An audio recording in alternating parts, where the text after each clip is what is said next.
August 15 లోపు రైతు రుణమాఫీ చేసి తీరుతామన్నారు సీఎం రేవంత్ రెడ్డి. హరీష్ రావు సవాల్ను తాను స్వీకరిస్తున్నానని, స్పీకర్ ఫార్మాట్లో రాజీనామా లేఖను హరీష్ రావు సిద్ధంగా పెట్టుకోవాలని సవాల్ విసిరారు. రైతులకు రుణమాఫీ చెయ్యని అధికారం తమకెందుకని, వారికి రుణమాఫీ చేయకుంటే అధికారమే వద్దన్నారు రేవంత్ రెడ్డి. రైతు రుణమాఫీకి 30 నుంచి 40 వేల కోట్లు మాత్రమే అవుతాయని, కాళేశ్వరంలో కేసీఆర్ కుటుంబం దోచుకున్న 1,00,000 కోట్ల కంటే ఎక్కువ కాదు అన్నారు. ఒక్క ఏడాది కేసీఆర్ కుటుంబంలా దోపిడీ చేయకుండా ఉంటే రైతు రుణమాఫీ అనేది లెక్కనే కాదన్నారు రేవంత్ రెడ్డి. కూర్చుంటారంట కానీ 100 రోజుల్లో 6 గ్యారెంటీలలో 5 గ్యారెంటీలు అమలు చేసినా మనం దిగిపోవాలంట. 100 రోజుల్లో పనిచేసిన ప్రభుత్వమే పడిపోవాలంట. 10 ఏళ్ళు పనులకి ఇచ్చిన వీళ్ళేమో మూడోసారి మళ్ళీ కుర్చీలో కూర్చోవాలంట. చెప్పండి, ఈ 10 ఏళ్ళలో మీరు చేసింది ఏంది? 100 రోజుల్లో మనం చేసింది ఏంది? నేను మన అన్న దూలం లెక్క పెరిగితే కాదు, దూడకున్న బుద్ధాన్ని ఉండాలని హరీష్ రావు మన అన్నాడు. నేను 15 ఆగస్టు లోపల 2 లక్షల రూపాయల రైతు రుణమాఫీ చేస్తాను నేనంటే, రేవంత్ రెడ్డి నువ్వు 15 ఆగస్టు లోపల చేయకపోతే నువ్వు రాజీనామా చేయాలా, నువ్వు చేస్తే నేను ఎమ్మెల్యే పదవికి రాజీనామా చేసి మళ్ళీ సిద్దిపేటలో పోటీ చేయను అన్నాడు. నేను ఆ సవాల్ను స్వీకరించి, మంచిది హరీష్ రావు గారు, నీ సిట్టి జేబులో పెట్టుకో రాజీనామాది.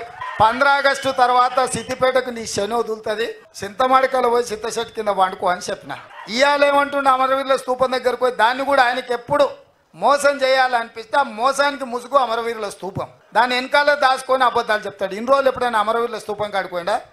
ఇవాళ పోయి చెప్తున్నాడు ఈ రైతు రుణమాఫీ కాదు ఇంకేంటి ఒక కండిషన్లు చెప్పి ఇవన్నీ చేసి ఇంత పెద్ద లేఖ రాసుకొచ్చింది. రాజీనామా లేఖ అట్లా ఉండదు. నాకు ఎవరో చూపించారు, మొత్తం సీసపత్యం రాసిండు అన్న వాళ్ళ మామ చెప్పిందంతా. రాజీనామా లేఖ ప్రిస్క్రైబ్డ్ ఫార్మెట్లో స్పీకర్ గారు ఒక ఫార్మెట్ ఇస్తాడు, దాంట్లో ఒక్క పదము పొల్లు పోయినా ఆ కాగితమే చెల్లదు. మళ్ళీ ఈయన సీసపద్యం అంతా రాసుకోవచ్చండి. సీసపద్యం రాజీనామా పత్రం చెల్తుందా? పెద్ద తెలివి అనుకుంటుండే ఆయన. తాటి చెట్టు లెక్క పెరుగుతే కాదు నాయన, మోకాళ్ళలో కాదు అరికాళ్ళకు పోయినట్టు నీ తెలివితేటలు హరీష్ రావు. ఇప్పుడు కూడా నేను చెప్తున్నా హరీష్ రావు, నీ సవాల్ను స్పష్టంగా మేము స్వీకరిస్తున్నాం. 15 ఆగస్టు లోపల 2 లక్షల రూపాయల రుణమాఫీ చేస్తా, నీ రాజీనామా రెడీగా పెట్టుకో. రైతులకు రుణమాఫీ చేయకపోతే మాకెందుకు అధికారం? ఈ రైతులకు రుణమాఫీ చేయకపోతే ఆ రైతులు ఎవరు? మా వాళ్ళే కదా, మా పరివారమే కదా. వాళ్ళ కోసము అయితే 30,000 40,000 కోట్లు అవుతుంది. కానీ ఏమవుతుంది? నువ్వు కాళేశ్వరం దోసుకున్న 1,00,000 కోట్ల కంటే ఎక్కువనా? హైదరాబాద్ చుట్టూతో నువ్వు ఆక్రమించుకున్న వేలాది ఎకరాల కంటే ఎక్కువనా? ఇక సరే, అంత దూరం ఎందుకులే. కానీ మీ దోపిడీ, మీలాగా దోపిడీ చేయకుండా ఒక్క సంవత్సరం నేను కడుపు కట్టుకుంటున్నానంటే ఆ 40,000 కోట్ల రూపాయలు బ్యాంకులకు ఎడవసేత్తో చెల్లిస్తాను నేను.